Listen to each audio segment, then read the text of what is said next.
Morning, everyone. Welcome back to the Namaste Experience. It is Friday morning, another gorgeous experience of now. We were just saying how the now experience in our mind is still a construct, but the now experience, or what we call the Namaste experience, which is simply seeing love everywhere, or seeing the Christ in everyone, or however you want to explain that, is really the only reason we're here. And to come together and join in the morning as we do here every day, what a brilliant way to spark that memory. Of course, the gravitational pull of the ego is such that we may be challenged during the day, things might happen, and we find ourselves being pulled back. But then we come back together, we join again, we remember the now. And one of the ways that we've been doing that lately, and I think we'll continue to do that, is because we've been telling stories, parables. And they've been a beautiful reminder. So this morning, Vicky is not going to be with us. She is attending a funeral. And so I have asked David MacArthur if he would come up and join me. So David is our Unity Minister for the month. This is your fourth time here, yeah? It is, yes. Wow. Four times. 3 times that you've been the Unity Minister of the month. But the first time was when Jack and Johannes invited you. We were just beginning to talk about this becoming an official Unity Center, having our Sunday services, and they wanted David to come to make sure we weren't all crazy. And of course, It didn't work. It's all crazy. Thank goodness. He realized that we are indeed all crazy, and that's why we said yes. We are holy fools. You want to say anything about that? There's the beautiful insanity. There's that thing, insanity is doing the same thing and expecting different results. You look at the world, you're doing something different. And the results are different. Amen. Indeed, yes. And we feel that here. Even those of you who are not here physically, I'm sure you also feel it. Because there's a vibrancy that knows nothing of time and space. You don't have to be in a place physically. You just need to tune in. And you do it through Zoom, you do it through YouTube, and you're here with us right now. So, before we share our parable of the day, I thought David and I could talk a little bit about the power of story, the power of parables. I said last night, or yesterday rather, that the thing about telling a story, and this is why every great teacher uses that as a medium, parables and stories, is they put the analytical mind to rest. We're not judging quite so constantly. I like to think, as I think I said yesterday, that we have all of these filters in the frontal part of our mind, that which comes in through our intellect. And like right now, you're hearing what I'm sharing, you're interpreting based on those filters. And if I share something wise, which I'm sure rarely happens, it has to go through those filters before it can really get in. But stories and music and poetry and art, they slide around through the back door where there are no filters, and they enter fully intact.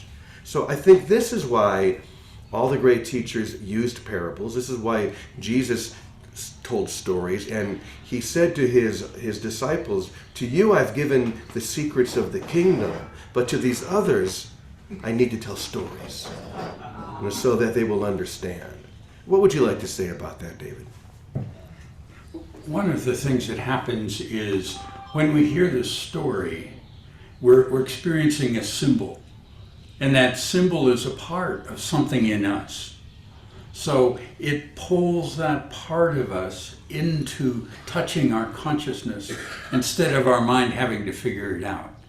And because not only did Jesus and the great teachers use stories and use their symbols, they are symbols. so that we experience so much when we study the spiritual stories. It calls to that part of ourself to move forward, and then it gives its gift to the intellect, so that we come away saying yes instead of what about or what if. Mm-hmm. And it also brings us back to that innocent spirit that we were perhaps as children when we would hear stories or we would read bedtime books, and stories were one of our main teachers, weren't they? Yeah. If we have children or grandchildren, we know that that's one of their delights, is to have us tell them stories or read stories to them. It brings us back to a place of innocence or a place of not knowing, right? When we hear theological arguments or when we hear great mystical ideas or concepts, there's a part of us that might say, I know that. I've already learned that. And that in that moment, are we trapped? We're trapped by the egoic mind that thinks it knows. But true knowing begins with not knowing. True knowing begins with stepping back. And when we hear a story, it's like we're just kind of relaxing. We're sitting back in our chair and saying, okay, I'm going to take this in. And then the lesson is effortless. It just kind of enters in. Any final things to say before we read today's story? When you hear a story, watch and see what happens in your feelings. It pulls the part of the mind that wants to really keep figuring it out, gets relaxed. I love you sitting back, and yeah, that's essentially what the intellect does. But the feelings begin to come forward, and it's the feelings that guide us deeper and deeper into the connection and awareness of the spiritual self and of our connection with that infinite love. It's infinite love that we feel, not that we think. Mm-hmm. Mm-hmm. Beautiful. Yeah. So the story this morning is going to mirror a discussion that a few of us had at breakfast this morning. So some of you know that for a few years we had two different gardeners that were here a lot. There was Augustine, who had actually been here for decades. He was the one who came here originally and planted everything and maintained this garden so beautifully. And then there was Abel. And Augustine retired, and Abel we changed. And at that time, between Augustine and Abel, they did everything. It was so meticulously cared for that we weren't even encouraged to step forward and to help because it was all done, right? Now we've hired more of a service, someone who I think the women think is very handsome. Oh, that's good. The women that's a like plus. this. You can see they're laughing. So He knows how to water. not only the women, but yeah. But he only comes 3 times a week, so there are gaps. You know, it's not quite as meticulous. So back when we had Augustine, there were some people who, even when they were encouraged to participate and help clean, their attitude was, we don't have to. We're paying to be here. And it's already being done. That didn't line up, I thought, with the Namaste experience. Now that we have this wonderful service who's only here for 3 days a week, we have people like Leah and many of you who are getting into the garden itself and weeding and trimming and making even more beautiful than it was when Augustine was here. And people have been coming to me and saying, where did those statues in the garden come from? They've always been there. They just were so deep in the jungle, you didn't notice them. I thought that was a beautiful thing to have all of you. I am going to encourage that, and this story is also going to encourage that. So let me share our parable for the day. The mother noticed that though the grounds of the ashram were clean and well kept, many of the inner rooms were left unchecked and uncleaned. That night, when all her disciples were gathered together, she told this parable. There once lived a house cleaner whose job it was to clean the property of an honored citizen, both inside and out. But to his surprise, she spent all her time caring for the outside, but neglected the rooms within the house. The gardens were a sight to behold. Flowers blooming in every hue, the grass a perfect stretch of green, the paths swept clean and clear of any debris. Visitors would often pause and wonder, admiring the meticulous care with which the exterior was maintained. Yet if any of them ventured inside, they found the rooms dusty, the air stale, and cobwebs adorned corners like unwelcome tapestries. One day, the owner arrived to inspect the house and was greeted by the splendor of the gardens. Pleased, he stepped inside, expecting the interior to reflect the same perfection. To his dismay, he found the state of the rooms to be lacking the same devotion. Where was I? Here it is. He called for the house cleaner, seeking an explanation for such disparity between the inner and the outer appearance. The house cleaner, with tools in hand, stood before him, ashamed. I thought, she stammered, that if the outside was beautiful, no one would ever notice the inside. I believed the splendor of the garden would be enough to bring joy and satisfaction. The owner, with a soft but firm voice, replied, the true essence of our home is found not only in its exterior beauty, but equally, if not even more so, in the everyday spaces where we live our lives. The admiration of passerby for the exterior or the external is fleeting, but the daily comfort, well-being, and sanctuary of the internal is where true harmony resides. With that, the house cleaner understood. Though she had put all her effort into the facade, she had neglected the sanctuary of the home. From then on, she devoted herself to caring for the inside with as much attention and love as she had with the gardens. And the house became a refuge of peace and joy, reflecting its true purpose and essence. The mother's gaze swept over the disciples, each hanging on the edge of her every word. This ashram, she continued, is much like the house in the parable. We must tend to its outward duties, yes, but more importantly, we must not neglect the inner chambers, our own hearts, minds, and spirits. For it is there that true peace and sanctuary and sanctity dwell. It is in the private corners of our being where we must sweep away the dust of complacency and clear the cobwebs of neglect. For a clean and open heart is the true sanctuary of the seeker.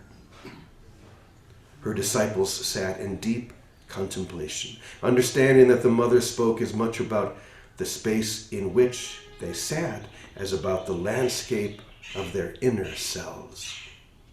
The truth of her words was like a key to the forgotten rooms within their hearts that needed their attention and care.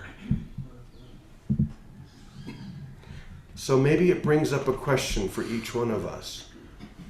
How much attention are we giving to those inner chambers, to those inner spaces? Do we have I don't want to say rituals, but do we have time that we spend and maybe prayers that deeply resonate, or even ceremonies that bring us into the heart? Before we can clean the inner part of the house, what must we do? Go in. If we spend all of our time in the outer garden, admiring the foliage and the fruits that are growing on these beautiful trees, but we never go inside, we don't realize where those cobwebs are still hanging. We don't realize where there's still dust.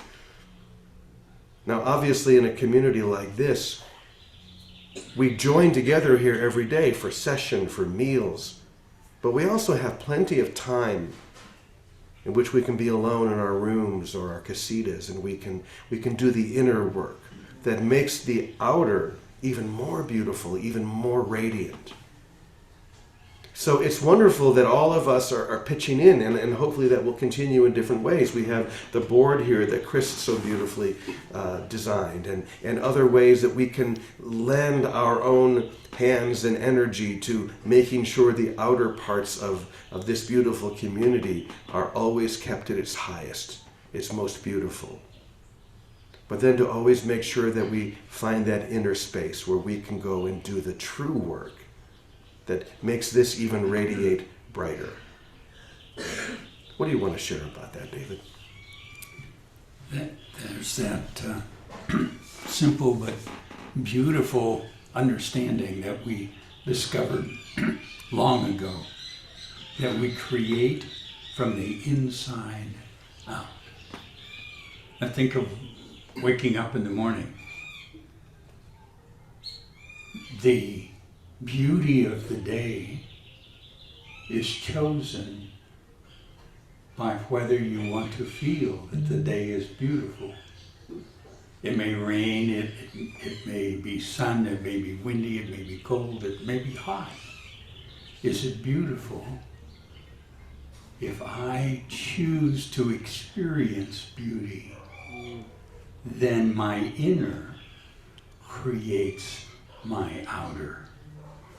And that beautiful symbol of the parables is, we think, well, we're stepping into a beautiful place here. We're stepping into a place where people join us in creating that beauty.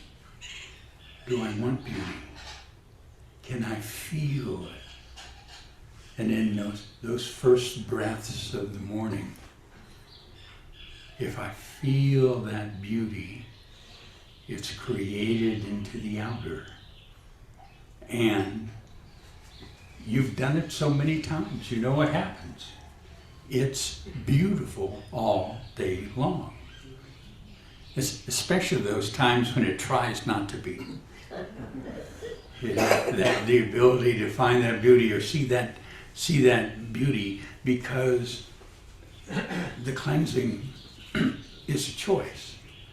It's a choice of, do I want to bring forth that goodness? Do I want to bring forth that love? Love sees beauty.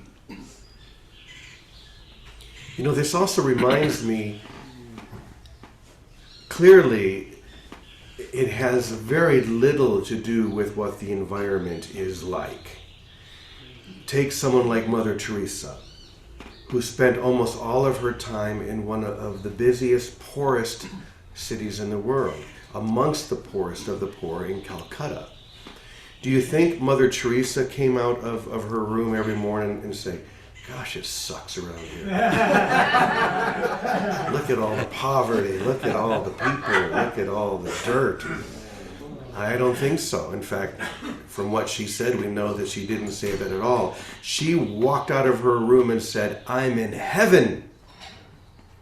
It had nothing to do with the physical environment, because she made the choice to look at all of these people that were dying, that no one cared about, and she loved them with the love of the divine, with the heart of love itself. And in doing so, she opened the inner chamber of her own heart that led directly into heaven. Likewise, And maybe you've experienced this. You could be in the most beautiful environment. You could be here in Ajijic, Mexico. You could be in Hawaii. You could be in a place that's so beautiful and be in hell. And not appreciate, not even see the beauty that's all around you. So it's a reminder that it has very little to do with what's going on out here. It's when we go within and sweep up those little corners and get those cobwebs that are still hanging up in the rafters. When we do the internal work, then we see heaven everywhere. Why? Because heaven is everywhere. That's all we need to know.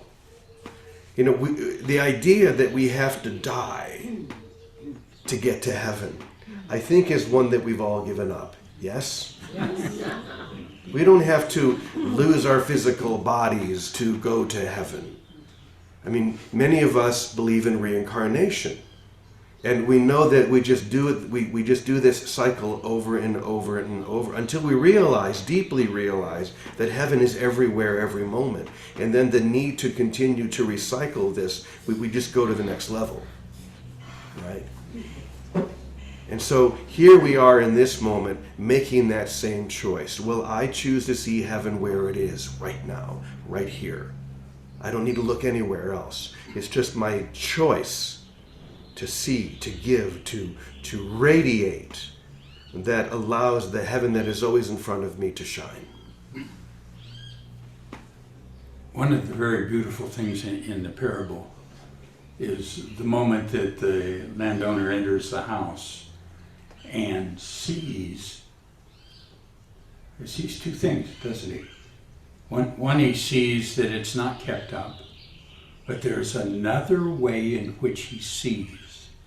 He sees the potential for its beauty. Okay, the mind does here's what's wrong. And our minds are skilled at that. Some of us, superb. But that other part that comes up in this story is when the landowner sees this could be beautiful. And that this can be made beautiful, and calling forth that beauty, and that's something that is felt when the potential is something that we sense, not something we analyze. And that same vision of beauty, that same sense of order, when we see someone that's struggling. Maybe they're emotionally upset or critical, having a difficult time. And we can see the potential, see the beauty of their being. That's that same choice. And then what do we feel? We feel the love. We feel that's what raises our vision into the beauty of what's before us. And we've done that. Then in that shift, we've wiped away the cobwebs. In that shift, we've taken the dust off of our thoughts. And we've moved into the awareness of the beauty, which is at another level that is even more real. Yes, even more real. So David, stepping into Vicky's shoes is a tough act to follow, but you did quite well. Thank you, brother. It's lovely to share the microphone with you. And now we are off to do the real work, to go back into that house maybe that we have left neglected, that we haven't spent as much time just being present, and to maybe clear away some of those cobwebs that are in our inner life. And once again, remember that when we do that, then the light shines even more brightly. Or when we are inside that house and those windows that we've neglected that are kind of dirty and grimy, and they don't let the light all the way through, they filter out the light so it's a little bit dark inside. Go and clean those windows. Watch what happens. that light is going to shine through, and you're going to see things in your own inner landscape that you didn't see before, kind of like the statues here in the garden. It took Leah and these others to begin weeding things out and trimming before, like someone came up to me this morning and said, "Where did those statues come from?" They were in there the whole time. We just didn't see them. So now we have to do the work, clean the windows, cut back the shrubbery, and we're going to see things that were always there, but we never actually saw. And to this we say, Amen, Amen, Amen, e punto. So for those of you who are with us in Zoom, I'm going to go ahead and stop the recording. Those of you on Facebook, have a beautiful day.